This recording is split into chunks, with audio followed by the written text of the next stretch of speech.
There we go. Good morning, everyone. How are you doing today?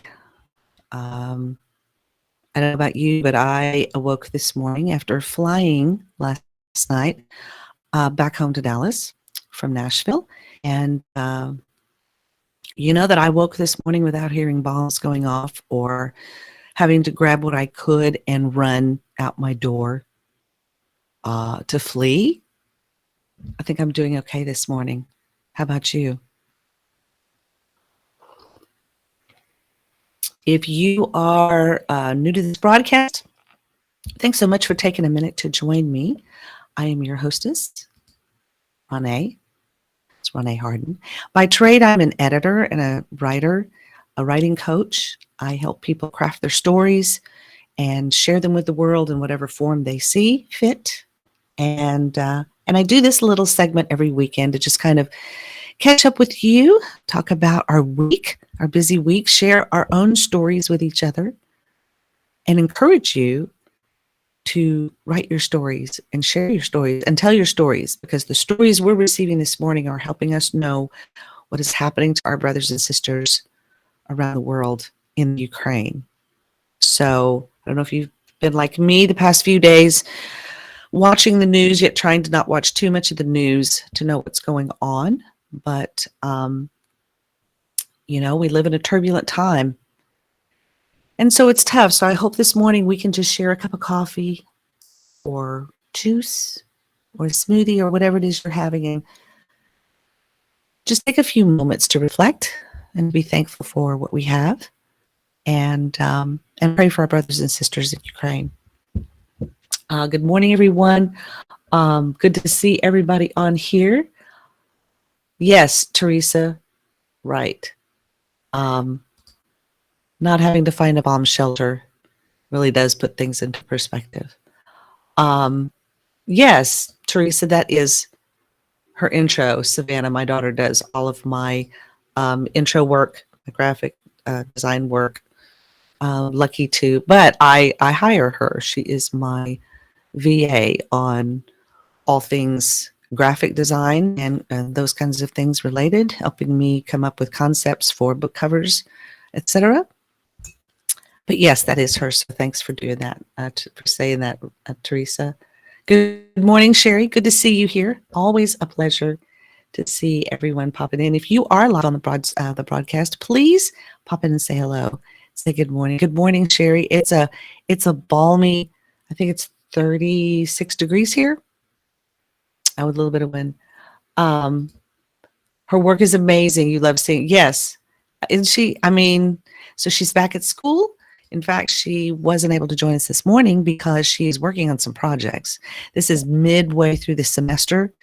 And yet time is flying by. Guys, we are in the last week of February.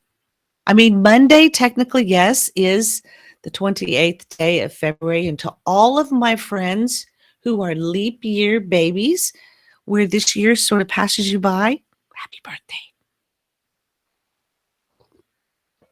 But we have been in the middle of a really cool week, guys. This picture comes courtesy of WKBW in Buffalo, where the winter storm Oakley has just come through, right, the United States, and now it's up there in the north wreaking havoc. When we were flying in last night, we actually had to change our flight. We were supposed to come home Thursday, but winter storm Oakley came through Dallas and put enough ice down on the road where travel was impacted, driving was impacted. So we had to change our flight and stay an extra day in Nashville. And then we flew home last night. And as we were flying in at the airport, checking in and landing and leaving, all we saw were people that were either delayed or trying to get the next flight out. Because again, Oakley went up north and hit, everything, Philadelphia, New York, just all of the northeastern states. But thanks to WKBW in Buffalo, we had this wonderful graphic. Right? And so we're in the middle of palindrome, guys, where, and again, it started with 221:22 and goes all the way to Monday. Every day this week, we'll read the same forward and backward. Forward and backward. And it's rare that this happens. I mean, it's probably not going to happen again until, oh no, gosh, because even I think 3 maybe we'll do it. 33. I'm trying to look at the numbers. Anyway, fascinating, isn't it? Palindrome week. So we're still in palindrome week. So I thought that would be a fun thing to share because, again, fun stories all around us.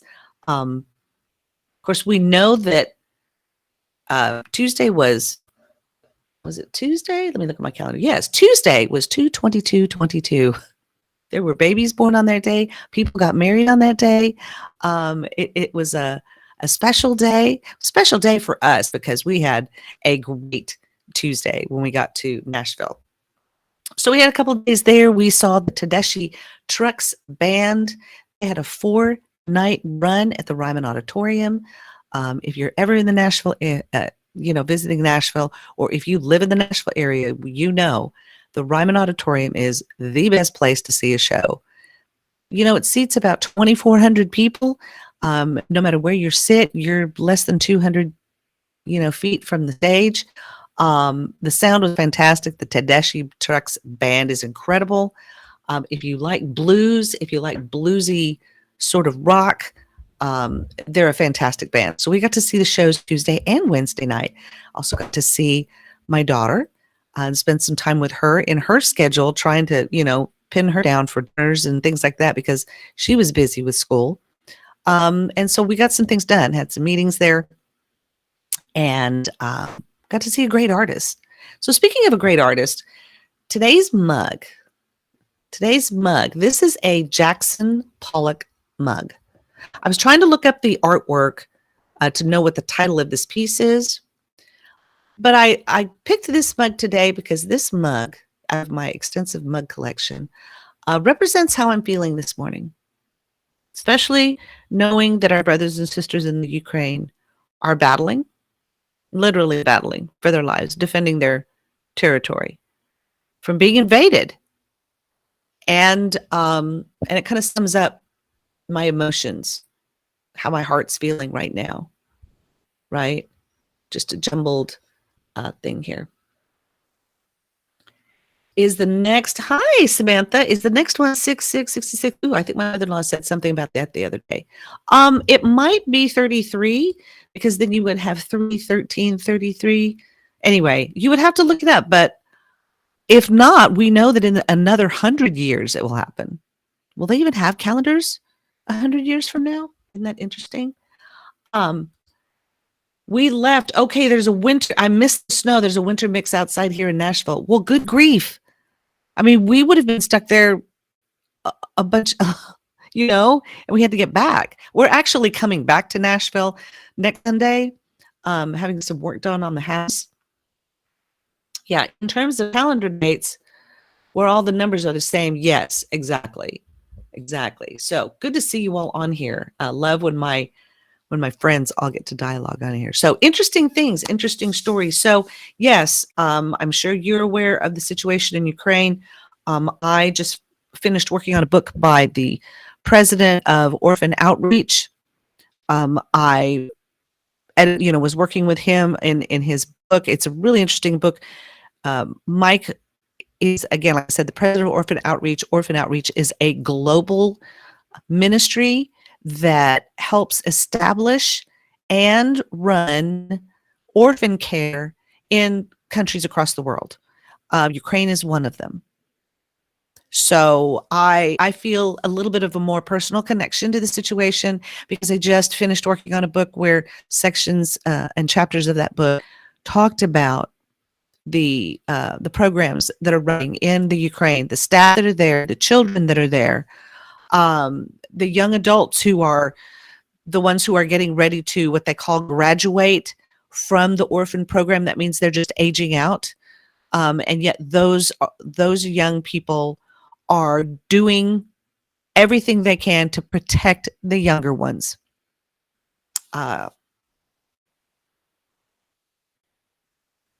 You know, while leaders play games, people are dying and people are suffering. So, um, you know, do what you can. Contribute to organizations who are assisting people. Orphan Outreach, if you go to orphanoutreach.org, you will be able to see the programs that are there. They will have news. In fact, I'm going to try to pull that up on the screen, see if I can get that here and find out what their latest update is. Because again, I just got in town last night. Let's see here. Here we go. Let me share this link with you.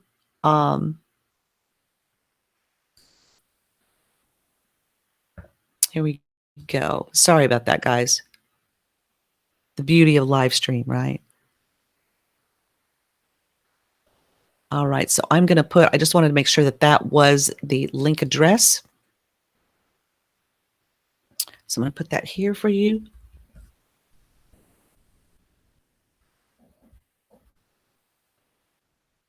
All right, here we go.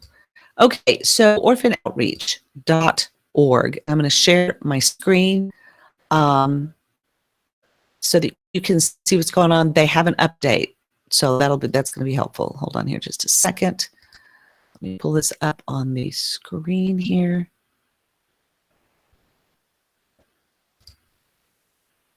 Okay, here we go. All right, sharing to the screen. I love technology that it allows me to do this. All right, so let's learn more about their update on Ukraine. So it says the young adults who are in our Aging Out program are safe and are doing as well as can be expected. They are praying together as the Russian attack commences, and our orphan outreach team is praying alongside them as they and all of Ukraine face an uncertain future. Our team currently has provisions to provide for their care, including food and shelter. This situation can change at any moment. Okay, so here is the information, the update. Of course, it says, pray for our global team and the children that we serve, the country of Ukraine, and the children throughout Eastern Europe who are being impacted. Several of the families, Poland is experiencing a mass, influx of people fleeing. I mean, this is affecting Europe. This is affecting, we are humanity, and we cannot sit back and think that this doesn't affect us, because it does. This could happen to us. So they asked for us to give to their Ukraine crisis fund. Your generosity goes towards meeting the immediate needs of the young adults we serve in the Ukraine. There is a link where you can click to give. But again, orphanoutreach.org.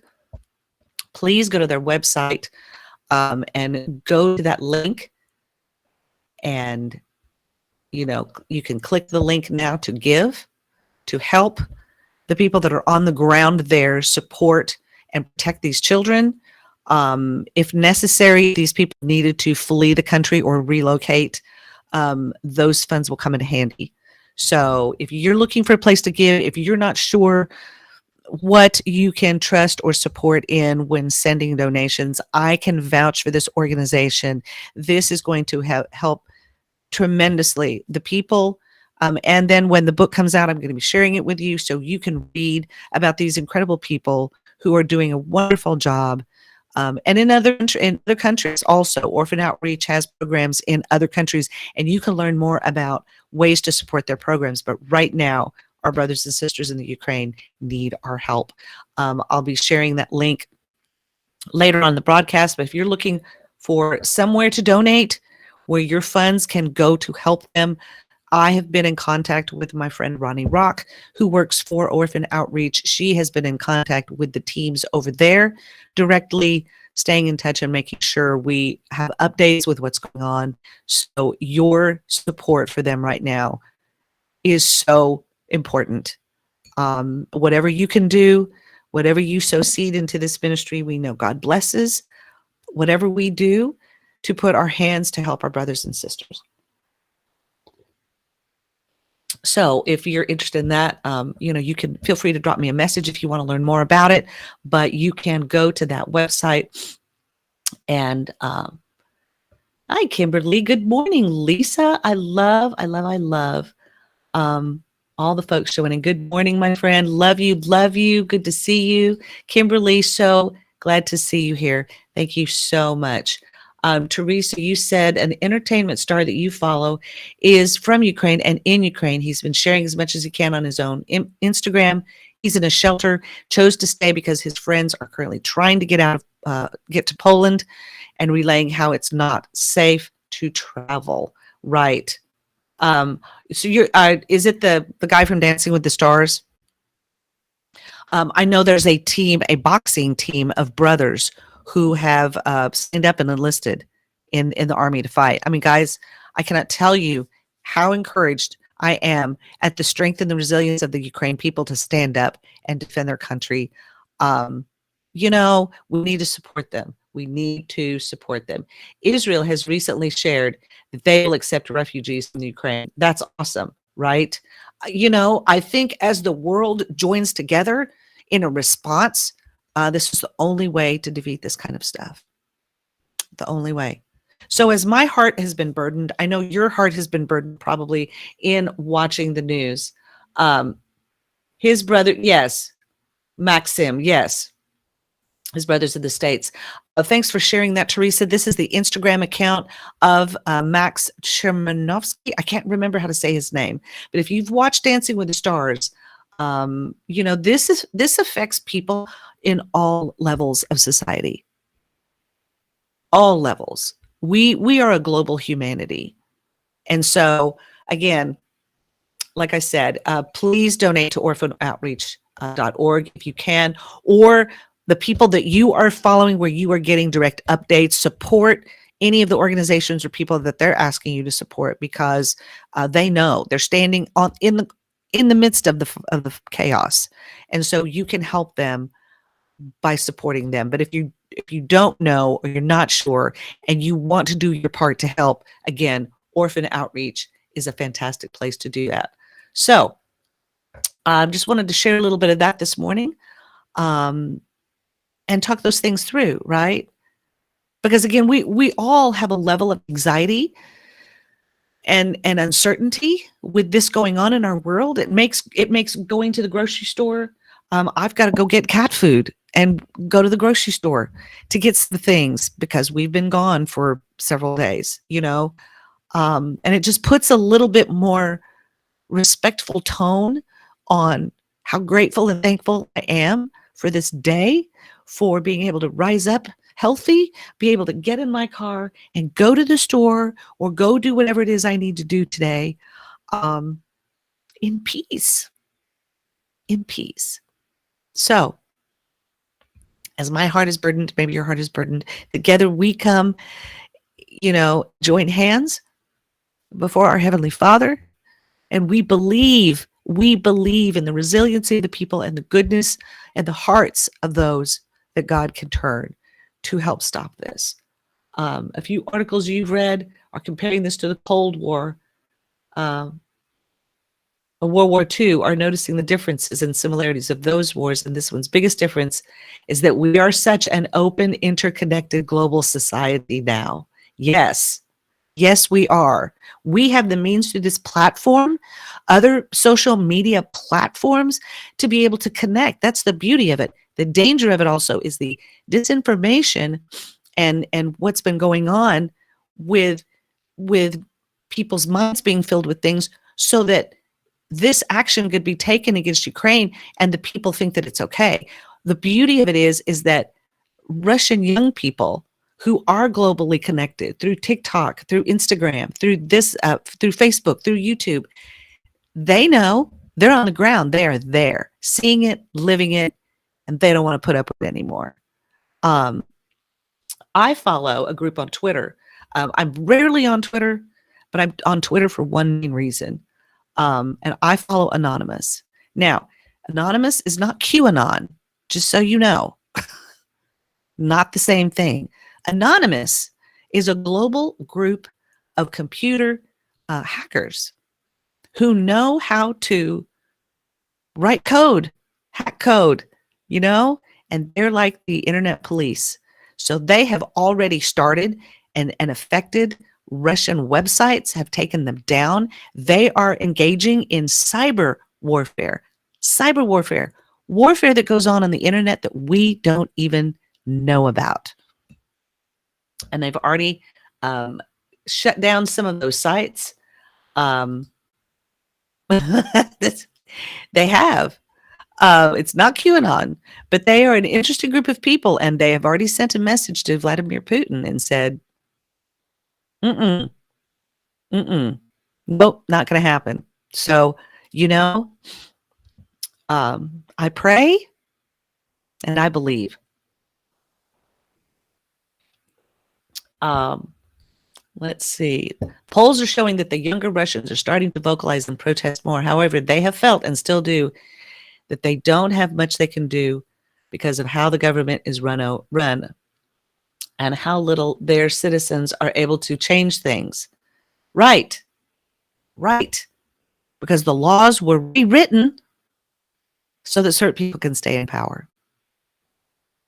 Does that sound familiar? It can happen. It can happen.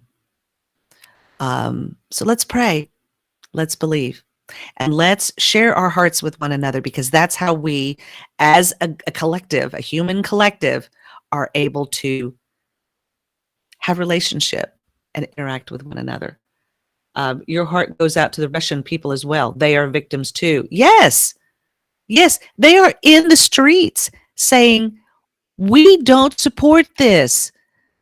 Imagine the troops that are having to go in and fire upon people who, some of them might be, relatives of friends. Ukraine is the next country over. People in Russia have family in the Ukraine. People in Russia know people in the Ukraine. Ukrainians know Russians. This is not good. This is not good. The older generations are still holding to the old mentality and views, which is what Putin is using to justify his actions. Well, maybe we are witnessing a shift in our culture. Maybe we are witnessing a change. Maybe those who know in their heart that this is wrong, that they don't want this anymore, things are going to change. But how are they going to change? Well, as I said, I've been wrestling with my heart. I'm sure you've been wrestling with yours.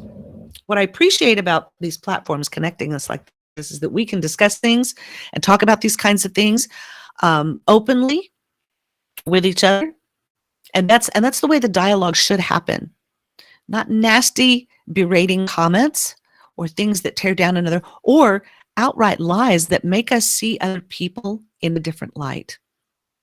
So my book club has been reading a fantastic book, and the reason why I wanted to share this with you, and I had this planned for this Saturday because it's the end of the month. We are winding up reading this book. We're going to have our book club discussion on Tuesday, March the 1st. Tuesday is March the 1st. Tuesday is March the 1st. Oh my goodness. Can we just, what? Tuesday is March the 1st. But we are having, let's see. Teresa, let's see. I want to include this. You read an article that stated that one Russian platoon surrendered to the Ukraine army because they did not know they were sent to kill Ukrainians. How about that? I think more of that's going to happen. I think that more of that's going to happen. Again, guys, pray and believe. Pray and believe. The power of love and the power of our love connecting with each other. That's the force that will change the world. So, as I was saying, we are having our book club meeting on March the 1st, and we're going to have a discussion about this book. We've been reading this book all month. It is called Atlas of the Heart by Brené Brown. Brené Brown is a researcher, a speaker. She has been doing this work for over 20 years. Her field of expertise is on shame and vulnerability and resiliency, and the human, the human ability to live through things like this, and how it affects our heart, how it affects how we see others. So in this book, she has talked about 87 emotions and experiences that define what it means to be human. I'll share some from the table of contents, and I'll let you see this so you can. Okay, so it says places we go when things are uncertain or too much. Places we go when we compare. Places we go when things don't go as planned. Places we go when it's beyond us. Places we go when things aren't what they seem. Places we go when we're hurting. And she identifies these emotions underneath those subheadings with 86 words. Language is powerful. And when we use our language and construct, our stories and craft them in such a way where it unlocks in your mind concepts and ideas that then resonate with your spirit.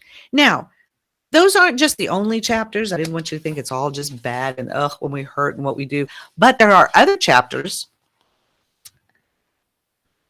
Places we go with others. Places we go when we fall short. Places we go when we search for connection. Places we go when the heart is open. Places we go when life is good. Places we go when we feel wronged. And places we go to self-assess. So this has been an incredible book. I mean, if you haven't read it, please get a copy. Please get a copy. This is, again, we read this for book club this month. I cannot stress to you how eye-opening this book has been. And if you're familiar with Brené Brown's work, she puts a lot of research behind what she talks about. And I found it interesting that, of course, as I'm winding up the reading for our book club discussion on Tuesday, I found myself in the chapter.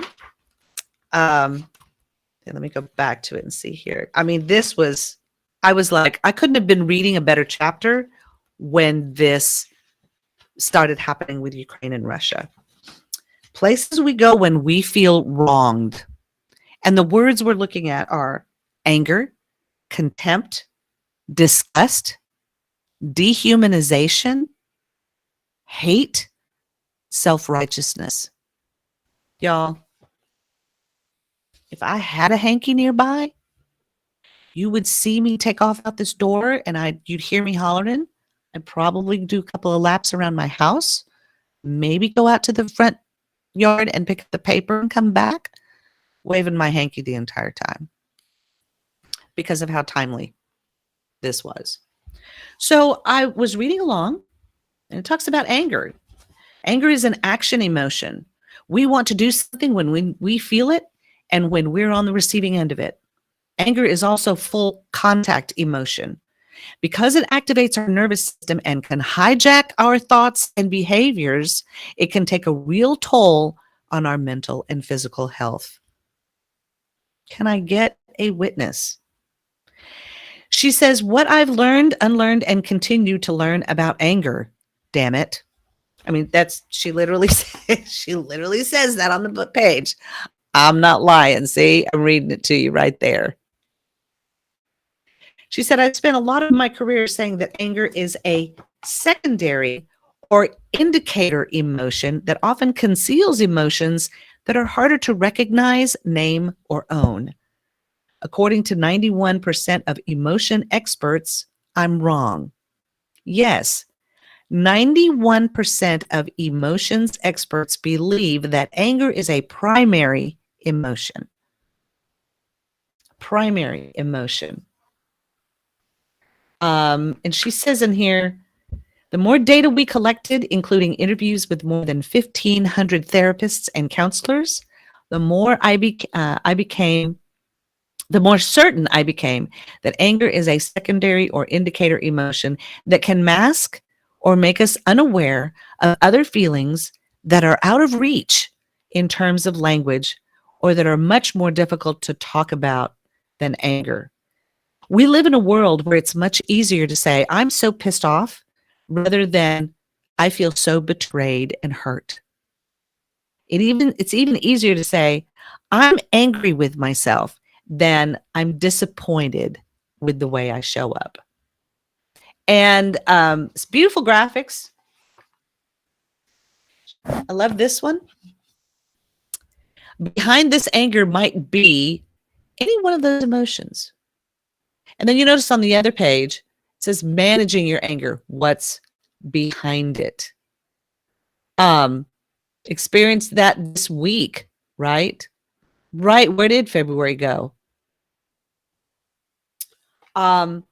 Beautiful graphics. This book, I cannot encourage you enough to get this book. I'm going to be chewing on this one for a while. And what I love is, if you're familiar with Brené's work, she's very concise. She can back it up with like a bajillion resources of the research she's done. So she's not just saying this; she's been studying this and working on this. But let me get to. Here's the 4 horsemen of emotion. I loved this graphic. Look at this. The 4 horsemen and how to stop them with their antidotes. Look at that. Criticism, defensiveness, contempt, right? Stonewalling. Love those. Don't know how much I'm going to love them when I seriously have to meditate on them a while, but love that graphic nonetheless. But I got to the point because I thought, you know what? It talks about disgust and talks about like the difference between gross things that we won't touch or do, and how we relate that to disgust, and how that disgust could then turn into, because right after disgust,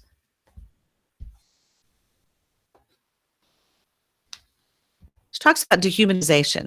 And I want you to look at this graphic and look at the words on this page, because whenever she makes them a big graphic page like this, it's important. It said, with disgust, we've taken an emotion that keeps us safe from the stuff that can make us sick and turned it into an emotion that can be weaponized against people who make us sick.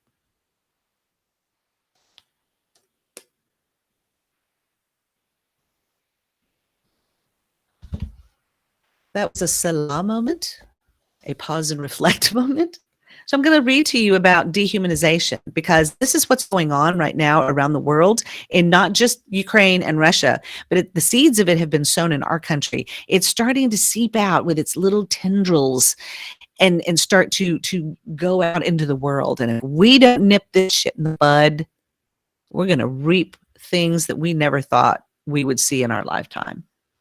And yes, I cussed on this broadcast. Dehumanization continues to be one of the greatest threats to humanity. If we're going to save ourselves and one another, we need to understand what it is and how it works. I've adapted what I wrote about the dehumanization process in Braving the Wilderness. It's another great book of hers that you need to get and read. And I'm including it here as a primer. But after researching and writing on disgust, I've made connections that I've missed in the past. Dehumanization is a process. I think Michelle Maïs, a professor in the philosophy department at Emmanuel College, lays it out in a way that makes sense.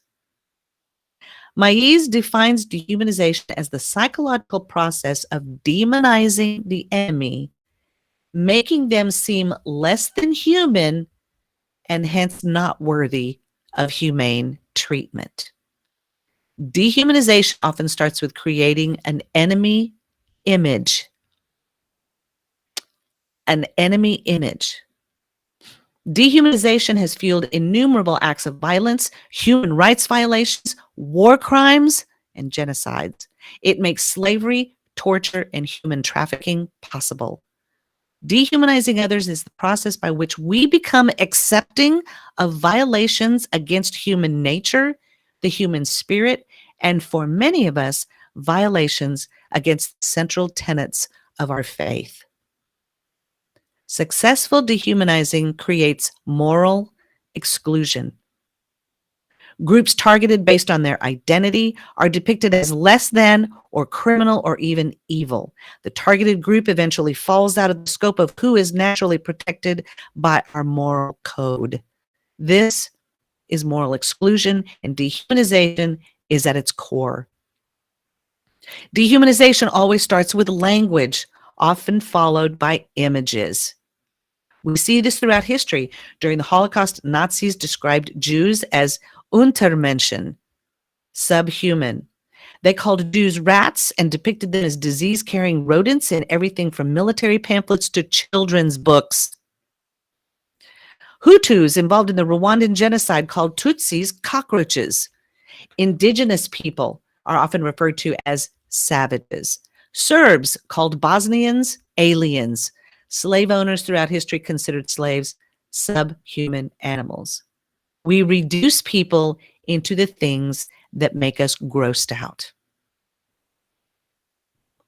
And we can develop hate toward people we do not know personally simply based on their affiliation with a group or ideology that doesn't align with our beliefs. And she talks about the root of hate, and that hate is actually fueled by our need for connection. It's the very thing underlying what makes these people do these things is really they are longing for recognition, and some people take it too far and can't live unless they have Putin is doing this. He's got the whole world. He's got the whole world's attention, and he loves the attention more than everything. And he does not care that he's killing people or injuring people or making people suffer. He doesn't even care that he's doing it to his own people. But that deep-seated need for genuine connection. She said, I may not know anything about you, but we hate the same people, and that creates a counterfeit bond and a sense of belonging. That's what's fueling all this QAnon crap. People feeling like they're connected on the internet when really they're not. They're not, yet they long for that connection so badly. The bond and the belonging are not real. They hinge on my agreeing with you and not challenging the ideas that connect us. That's not true belonging. Oh, you guys, I need to finish this book. I need to finish this book, but so we can have the discussion on Tuesday. Self-righteousness is the conviction that one's beliefs and behaviors are the most correct. It's important to realize that self-righteousness is different from righteousness. When you are in the case of righteousness, she says we are appropriately reacting to a true injustice and we are trying to do the right thing. Remember when I asked you guys there was a place you wanted to connect to someone who is supporting people in the Ukraine, and I gave you the right, because I'm trying to connect you and do the right thing so that we can be connected and help our brothers and sisters, right? When feeling self-righteous, we feel morally superior to others and are trying to convince ourselves or others that we are doing the right thing. Moral outrage in response to injustice can be classified as righteous anger when motivated by a true concern about injustice, whereas moral outrage is self-enhancing and it is self-righteous anger. Anyway, it's just fascinating. It's fascinating. And of course, the next chapter after that page where I read, it says places we go to self-assess, and the words are pride, hubris, and humility. Oh, Brené, that she would end the book on humility, because that's truly what we need to do to connect. So, guys, again, fabulous book. It's called Atlas of the Heart by Brené Brown. You can pick it up at your local bookstores. Grab a copy of it. And if you want to know what we're reading for March 1st, I will let you know. I'll let you know now, so that way you might be interested in joining the book club. And again, could this be timelier? Oh, thank you, Lord. For the month of March, we are going to be reading The Paris Library. This is a story based on the true World War II story of the heroic librarians at the American Library in Paris. This is an unforgettable story about friendship, family, romance, and that the power that literature has to bring us together. So I'm excited about this. We're going to start reading this March 1st. This is our book. Notice my bookmark's already there because I already started reading the book. But Paris Library, we're going to be reading this for the month of March. So if you're interested in joining the book club, you can join us. Join us on Tuesday. We'll be discussing this book a little more in depth, so you'll get to meet some of the folks in the book club and hear us talk about some of the things that we learned about this book. And then we're going to be talking a little bit. I'm going to do an intro, and we're going to be talking a little bit about this book. So if you'd like to join us, let me tell you how you can do that. We would love to have you. And if you have any questions about, if you're interested in writing a book and you want to have a little bit of info on how you can do that, the steps you can do that to publish your own book, or perhaps put together a proposal and a letter that you can use to pitch to different publishers, different literary agents. If you would like to go the route of having your book traditionally published and try to get the attention of some literary agents and publishing houses to see if they'll be interested in your book. So if you have any questions about that, let me know. But you can join the book club here. Go to reneeharden.com/contact. There's some little boxes you can check there.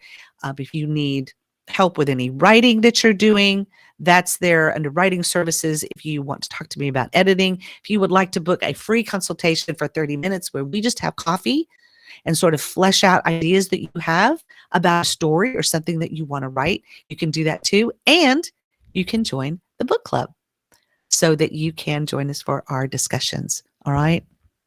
So, guys, I'm excited. Lots going on.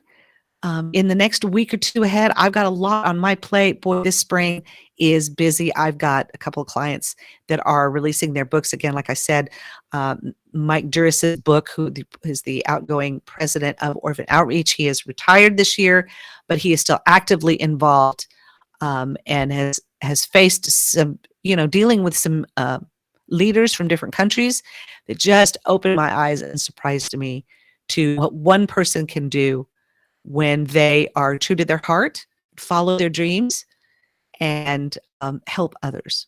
Because that's what we're supposed to be doing, right? Following in the master's footsteps, taking care of our brothers and sisters, loving them, giving them whatever support they need, and pointing them to Christ. That's what we're supposed to be doing.